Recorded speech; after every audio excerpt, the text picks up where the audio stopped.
नमस्कार, बुलेटिन में आप सभी का स्वागत। मैं हूं आपके साथ तुषार कौशिक। का लखनऊ से खबर है, एमएलसी चुनाव के लिए समाजवादी पार्टी ने उम्मीदवारों के नाम घोषित कर दिए हैं। अहमद हसन और राजेंद्र चौधरी को उम्मीदवार बनाया गया।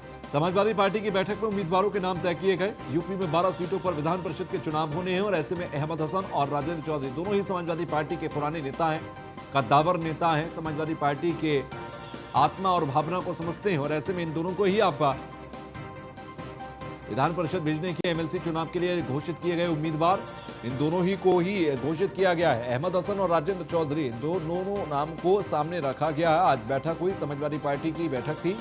तमाम विधायकों को, पार्टी विधायकों को तलब किया गया था लखनऊ और वहां पर सपा सुप्रीमो ने बैठक की, जिसके बाद दो नामों को तय किया गया। राजेंद्र चौधरी और अहमद हसन, दो नाम ये तय किए गए हैं। तो एमएलसी चुनाव के लिए ये दो नामों को तय किया गया। अहमद हसन और राजेंद्र चौधरी को उम्मीदवार बनाया गया है।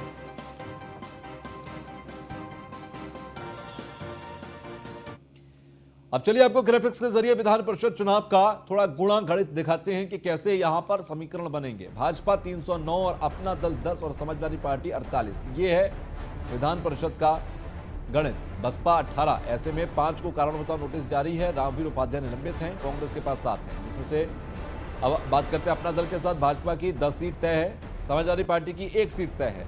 भाजपा के पास 10, यानी कि 12 सीटों पर यहां पर चुनाव होना है और इसमें 10 सीटें भाजपा की अगर देखी जाए तो तय हैं। अब 1 सीट यहां पर बचती है समाजवादी पार्टी के पास के लिए, तो 12 सीट, प्रति सीट 32 वोट जरूरी होंगे। तो विधान परिषद की 12 सीटों पर खींचतान है। आपको बता रहे 12वीं सीट जो होगी, यानी कि 11 सीट तो लगभग तय है, लेकिन 12वीं सीट पर खींचतान होगी। भाजपा को बसपा का साथ मिलने की उम्मीद है। 12वीं सीट उसकी जिस पर समीकरणों की मेहरबानी होगी। बसपा प्रमुख मायावती समाजवादी पार्टी को हराने के लिए बस भाजपा का साथ दे सकती हैं। कांग्रेस के 2 बागी विधायक भाजपा के पाले में आ सकते हैं। रघुराज प्रताप सिंह सहित छोटे दल भी भाजपा का साथ दे सकते हैं। तो समाजवादी पार्टी को भी बसपा और कांग्रेस के बागियों से उम्मीद है। तो वहीं अखिलेश यादव समाजवादी पार्टी को भाजपा के मुख्य विपक्षी के तौर पर सामने लाएंगे। भाजपा का विरोध करने वाले छोटे दलों को लुभाने की फिराक में है समाजवादी पार्टी।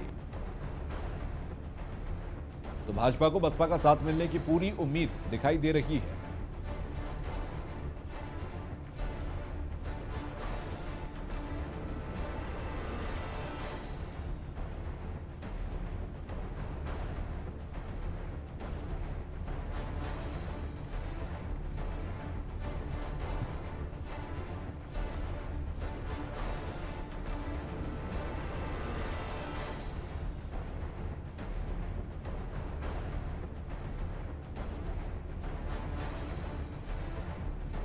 तो विधान परिषद की 12वीं सीट पर खींचतान है और भाजपा का विरोध करने वाले छोटे दलों को लुभाने की फिराक में है समाजवादी पार्टी।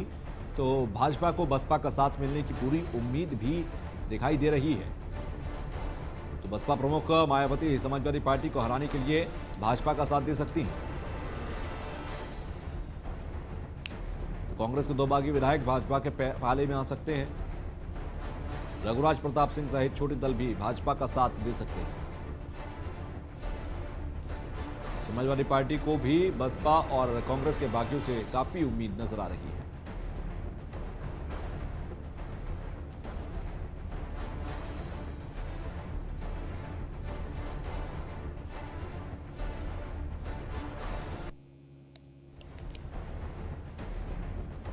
तो विधान परिषद का गुणा गणित जरा समझिए। भाजपा 309, अपना दल 10, बसपा के पास 18, 5 को कारण बताओ नोटिस जारी है। रामवीर उपाध्याय निलंबित हैं। कांग्रेस के पास 7, 2 लेकिन यहां पर बागी हैं, 7 हैं, ऐसे में 2 बागी। एस के वाजपेयी हमारे साथ जुड़ गए हैं। वाजपेयी, 12 सीटों पर चुनाव होना है, 10 भाजपा के खाते में क्लियर कट नजर आती हैं। 1 सीट समाजवादी पार्टी, जिसके लिए 2 उम्मीदवार घोषित कर दिए गए, लेकिन 12वीं सीट के लिए काफी उम्मीदें यहां समाजवादी पार्टी को है शायद। बिल्कुल निश्चित है, क्योंकि अगर हम देखें समाजवादी पार्टी ने आज अपने 2 प्रत्याशी घोषित कर दिए हैं और दोनों महत्वपूर्ण समाजवादी पार्टी में है। एक पूर्व मंत्री हैं अहमद हसन और साथ साथ दूसरे सपा के राष्ट्रीय महासचिव, उसके अलावा मुख्य प्रवक्ता राजेंद्र चौधरी का नाम उन्होंने घोषित किया है। जिस तरीके से जो आंकड़ा अभी तक सामने दिखाई दे रहा है उसके हिसाब से समाजवादी पार्टी के खाते में 1 सीट और बीजेपी के खाते में 10 सीटें जाती हुई दिख रही हैं। हालांकि जो 11वीं सीट है उस पर जरूर मंथन समाजवादी पार्टी ने किया है और इस आंकड़े को शायद समाजवादी पार्टी कहीं ना कहीं ये सोच रखकर चल रही है कि उसके पास जो बचे हुए विधायक हैं वो, और उसके अलावा अगर हम देखें तो 5 विधायक बीएसपी के भी समाजवादी पार्टी के संपर्क में हैं, क्योंकि पिछले विधान परिषद चुनाव में भी उन्होंने समाजवादी पार्टी की तरफ से बीएसपी प्रत्याशी के नामांकन को रद्द करने के लिए विधानसभा अध्यक्ष को लिख कर दिया था। उसके अलावा सुहेलदेव भारतीय समाज पार्टी है जिसके भी 4 विधायक हैं, वो विधायक भी कहीं न कहीं समाजवादी पार्टी के संपर्क में है। सुहेलदेव भारतीय समाज पार्टी के राष्ट्रीय अध्यक्ष ओम प्रकाश राजभर कई बार सपा सुप्रीमो से मुलाकात कर चुके हैं। उसके अलावा जो इंडिपेंडेंट विधायक हैं, साथ ही साथ कांग्रेस के भी 5 विधायक हैं। 7 विधायक में से 2 कांग्रेस विधायक बागी हो चुके हैं, 5 विधायक कांग्रेस के भी हैं।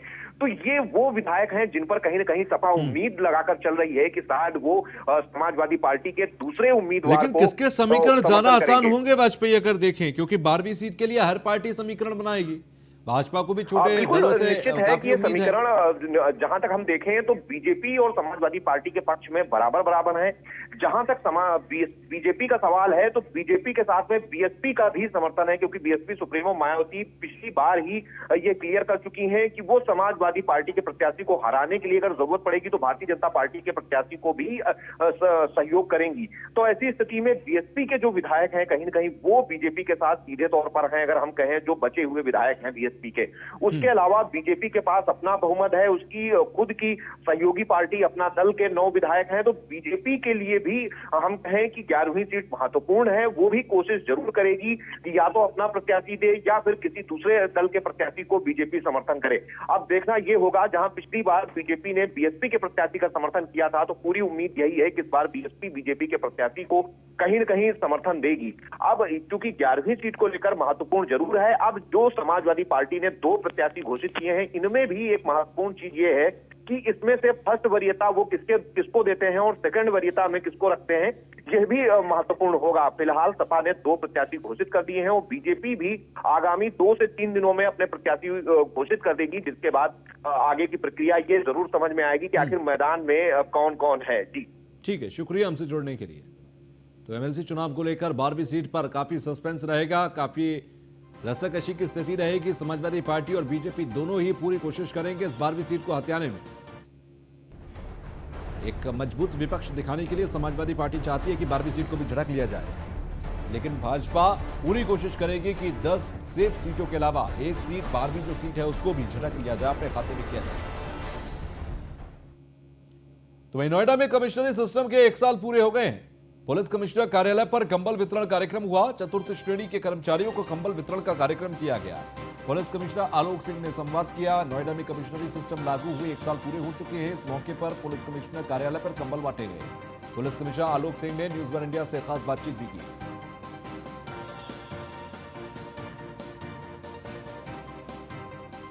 आने वाले शहर नोएडा के अंदर जब कानून व्यवस्था की बात होती है तो एक प्रणाली ऐसी बदलाव आया, वो हुआ कि कमिश्नरी के रूप में। तो आज हमारे साथ बात करने के लिए यहाँ के मुख्य कमिश्नर मौजूद हैं और हमसे जानते हैं। सर, मैं आपसे जानकारी चाहता हूँ कि 1 साल में उत्तर प्रदेश के जो 100 विंडो शहर है ये नोएडा के अंदर कमिश्नरी सिस्टम आने के बाद क्या क्या मुख्य बदलाव हुए हैं? देखिए, सबसे जो महत्वपूर्ण चेंज इसमें पूरी व्यवस्था के बाद है कि पुलिस का एक बहुत मानवीय पक्ष जो है वो हम लोग प्रस्तुत करने में सफल रहे। काफ़ी हमने इसमें कोशिश भी की और कोविड के मध्य एक ऐसा चैलेंज मिला कि जहां मानवता के लिए पुलिस ऐसे तमाम कार्य जिसके लिए पुलिस ट्रेंड नहीं थी वो उन्होंने किए, चाहे वो मेडिकल असिस्टेंस रही हो, फूड असिस्टेंस रही हो, माइग्रेशन प्रॉब्लम रही हो, सभी में। और साथ के साथ जो यहाँ पर एक संगठित अपराधियों का नेटवर्क था उसकी आर्थिक रीढ़ पे बहुत ही कठोर प्रभावी कानूनी कार्रवाई की गई है। सर इस ज़िले में इस आईटी के शहर में कहा जाता है कि ये आईटी का मुख्य हब है। इस जगह साइबर अपराधों की लगातार संख्या बढ़ती जा रही थी। सर आपको किन चुनौतियों का सामना करना पड़ा पिछले 1 साल में? साइबर का जहाँ तक संपर्क आपने जो प्रश्न उठाया, साइबर पूरे पैंडेमिक के दौरान वर्ल्ड ओवर ये देखा गया कि साइबर अपराध बढ़ा है। लोग घरों के अंदर थे, नए इंटरनेट पे इजी एक्सेस थी, तो नए नए तरह के अपराध उसमें हुए। उसमें हम लोगों ने बहुत प्रयास ये किए हैं और ये प्रयास आगे भी जारी रहेंगे कि हम लोगों को नित नए तरीके जो हैं उसके बारे में अवेयर करें, सचेत करें। कोई भी चीज़ जो देखने में बहुत लुभावनी लगती है उसमें एकदम से उसके इन्फ्लुएंस में ना आ जाए। और साथ साथ अपनी जो हमारी अपनी साइबर को के इन्वेस्टिगेशन के संबंध में जो हमारी फॉरेंसिक कैपेबिलिटीज़ हैं, उन कैपेबिलिटीज़ को हम बढ़ाने के लिए तत्पर हैं। सर सुरक्षा की बात करें तो यहाँ पर शहर वासियों को सुरक्षा के लिए आश्वस्त करने के लिए सर आप क्या मैसेज देना चाहेंगे? पुलिस ने जिस तरह से पिछले 1 वर्ष में कार्य किया है, उसमें जन सहयोग और मीडिया का बहुत बड़ा सहयोग मिला है एक इस सकारात्मक माहौल बनाने के लिए। इसी प्रकार का और सहयोग हम लोग इस आने वाले वर्ष में भी आपसे अपेक्षा करेंगे। और 1 साल पूरे होने के बाद कमिश्नरी सिस्टम पे हमारे साथ कमिश्नर सर थे, उन्होंने सारी जानकारी दी और उन्होंने बताया कि पुलिस आपके लिए प्रतिबद्ध है और आपकी सुरक्षा के लिए हमेशा तैयार रहेगी। कैमरा पर्सन सोनू के साथ मैं Ramesh Pariyar, news one India, Noida. तो वहीं प्रदेश के अंदर जिला पंचायत अध्यक्षों का कार्यकाल समाप्त हो रहा है और इसी को लेकर जिला मेरठ से जिला पंचायत अध्यक्ष कुलविंदर गुर्जर ने न्यूज़ वन इंडिया से खास बातचीत की। उन्होंने बताया कि हमने अपने 5 साल के अंदर ऐसे ऐसे काम करवाए जो कभी संभव ही नहीं थे। जिनका आज कार्यकाल समाप्त होने वाला है, इनसे पूछना चाहेंगे कि इन्होंने अभी तक 5 साल के अंदर ऐसे क्या-क्या काम करवाए हैं और आने वाले चुनाव को लेकर के इनकी क्या-क्या तैयारियां हैं, जिससे ये दोबारा से चुनाव और मैदान में आ सकें। जिला पंचायत कार्यकाल आज संपन्न हो रहा है 5 साल का। तो लगभग 112 करोड़ की धनराशि जिला पंचायत मेरठ को प्राप्त हुई थी, जिसमें से लगभग 90 करोड़ के अब तक हम पेमेंट कर चुके हैं और बाकी के जो धनराशि है उसके टेंडर प्रस्तावित हैं। तो जितनी टोटल धनराशि थी आज हमारी लगभग वो पूर्णतः हमने यूज कर ली है और वो भविष्य में जिस तरह से आज कार्यकाल समाप्त हुआ है, कहना है कि आने वाले चुनाव को लेकर के क्या-क्या आपकी तैयारियां हैं, किस तरह से आप रणनीति में उतरने के लिए दोबारा राजनीति कैसे करेंगे? देखिए, पार्टी का इसमें जो भी निर्देश होगा कि पार्टी जो तय करेगी वो हमको बिल्कुल वो स्वीकार होगा और जो भी पार्टी का निर्णय होगा हम उस पर खरा उतरने का काम करेंगे। दोबारा से लगातार जिस तरह से आप देख सकते हैं कि पार्टी में बदलाव आते रहते हैं, क्या आप मान सकते हैं कि दोबारा से जिला पंचायत अध्यक्ष आप ही बनेंगे? देखिए, पार्टी मैं फिर कहता हूँ कि सबसे ऊपर है। पार्टी ने हम बहुत जैसे कार्यकर्ताओं को हमें मौका दिया और अगर पार्टी दोबारा मौका देगी तो बिल्कुल हम तैयार हैं इस चुनाव को लड़ने के लिए और जो पार्टी निर्णय लेगी हमको बिल्कुल स्वीकार होगा। मानना है कि जिस तरह से कि लगातार आप अब के भी 5 साल जो आपका व्यतीत हुआ है, आज कार्यकाल समाप्त हुआ है, इसमें आपने ऐसे विकास करवाए और देखा जा सकता है कि क्षेत्र के अंदर वो विकास दिख भी रहे हैं। उसके बावजूद अगर आपको दोबारा चुना जाता है तो ऐसे कौन-कौन से विकास हैं जो करवाना आप सुनिश्चित समझते हैं? मैंने जैसे आपने कहा कि हमने बहुत चीजें कराई और अपने महापुरुषों के और शहीदों के नाम पर हमने ये समर्पित जिला पंचायत रखी थी। कुछ काम ऐसे रहे कि जो चीज नहीं हो पाई कि जैसे मेरा एक सपना है कि जो नौचंदी में जिला पंचायत की जो भूमि है उस पर एक स्पोर्ट्स कॉम्प्लेक्स बनाया जा सके, क्योंकि मेरठ में बहुत ऐसी प्रतिभाएं हैं जो स्पोर्ट्स के जगत में पूरे विश्व स्तर पर हमारा नाम कर रही है देश का। मेरा एक सपना है कि मैं यहाँ एक स्पोर्ट्स कॉम्प्लेक्स बना सकूं जिसमें तरह तरह के खेल कूद के आयोजन हो सके और वहाँ पर लोगों को उनकी मौका मिल सके। आप देख सकते हैं कि जिस तरह से 5 साल के कार्यकाल को खत्म होने के बाद में कुलविंदर गुर्जर जी का कहना है कि बार-बार प्रयास हमारा यही रहेगा, जो पार्टी निर्भर करेगी, निर्णय करेगी, उसी पर हम काम करेंगे और लगातार बीजेपी पार्टी के जो सदस्य हैं, उनको इसी तरह से काम करने का मौका दिया जाता है और हम इसी तरह से काम करते रहेंगे। बागपत से खबर है, डीएम ने जिला अस्पताल का औचक निरीक्षण किया। डीएम के औचक निरीक्षण से कर्मचारियों में हड़कंप मचा है। जिला अस्पताल में दवाई वितरण के दौरान खामियां मिली। डीएम ने सीएमएस को कार्रवाई के निर्देश दिए हैं। तो डीएम के औचक निरीक्षण से कर्मचारियों में काफी हड़कंप देखा गया। जिला अस्पताल में दवाई वितरण के दौरान खामियां देखने को मिली। आज आकस्मिक रूप से जिला अस्पताल का निरीक्षण किया गया। इनकी ओपीडी और इमरजेंसी को चेक किया गया और जो दवा वितरण कक्ष है उसे चेक किया गया है। तो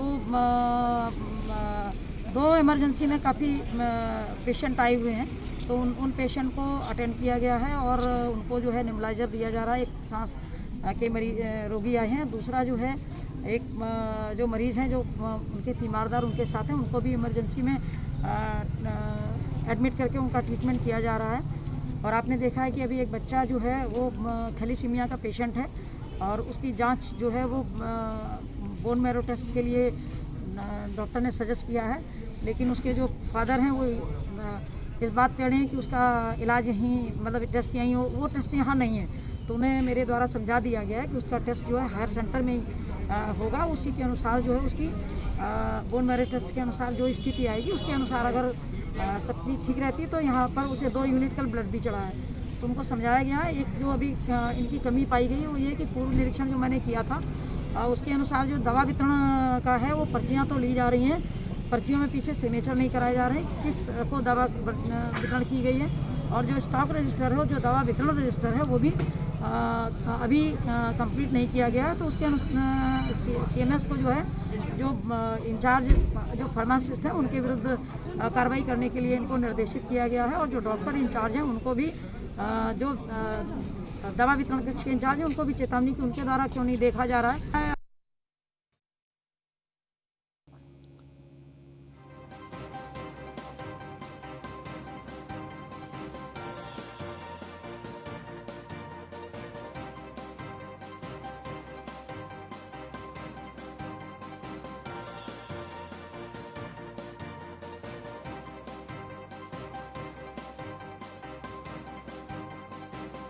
मांगी और डीएम ने जिला अस्पताल का औचक निरीक्षण किया। डीएम के औचक निरीक्षण से कर्मचारियों में हड़कंप मचा।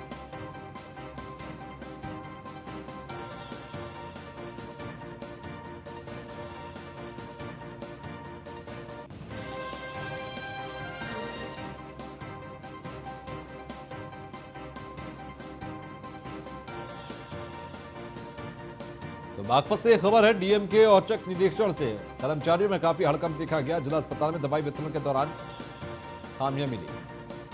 संवाददाता विकास हमारे साथ जुड़ रहे हैं बागपत से। विकास, आज डीएम पहुंचे थे जिला अस्पताल में, उन्होंने निरीक्षण किया, क्या कुछ रहा वहां पर, क्या तस्वीरें रही? बिल्कुल, देखिए आज डीएम बागपत में जो है स्वास्थ्य व्यवस्थाओं का जायजा लेने के लिए है बागपत जिला अस्पताल में औचक निरीक्षण किया, छापेमारी की। इस दौरान डीएम के साथ जो है CMO, CMS और तमाम अधिकारी मौजूद रहे। डीएम ने जो है अस्पताल पहुंचकर जो मरीज थे उनसे फीडबैक लिया, अस्पताल में मिल रही सुविधाओं की उनसे जानकारी ली, साथ ही जो अस्पताल का दवाई स्टॉक था उसके बारे में जानकारी ली। इस दौरान जो है डीएम को जो स्टॉक रजिस्टर होता है वो मेंटेन नहीं मिला, जिस पर जो है डीएम ने CMS को स्टॉक जो मेंटेन करता है उसके खिलाफ कार्रवाई के आदेश दिए हैं। डीएम ने जब निरीक्षण किया है तो उसके निरीक्षण से हड़कंप मचा हुआ है अस्पताल में। और इस दौरान डीएम ने जो है कई जो मरीज थे उनसे बात की, दवाइयों के बारे में बात की। कोई डॉक्टर जो है दवाई बाहर से तो नहीं लिख रहा है, इस बारे में मरीजों से डीएम ने जानकारी ली है। जी ठीक है, बहुत बहुत शुक्रिया हमसे जुड़ने के लिए।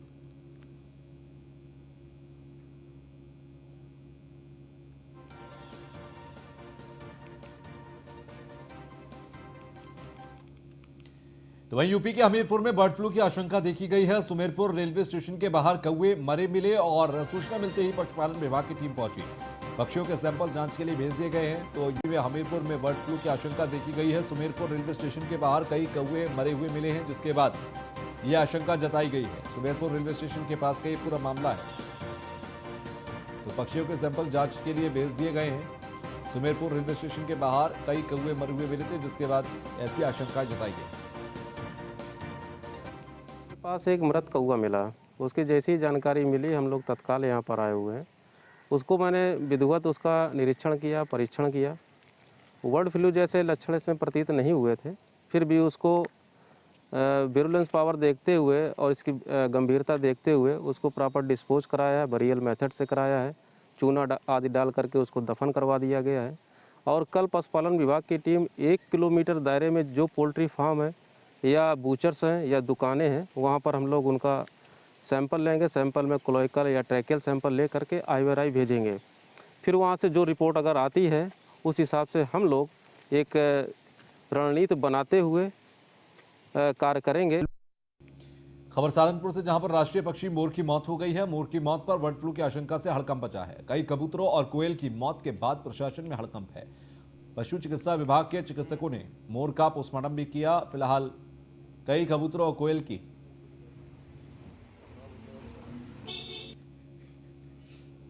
कल हमारे पास 10 बजे सूचना आई वन विभाग से कि एक मोर ग्राम खुर्रमपुर में मृत अवस्था में मिला था।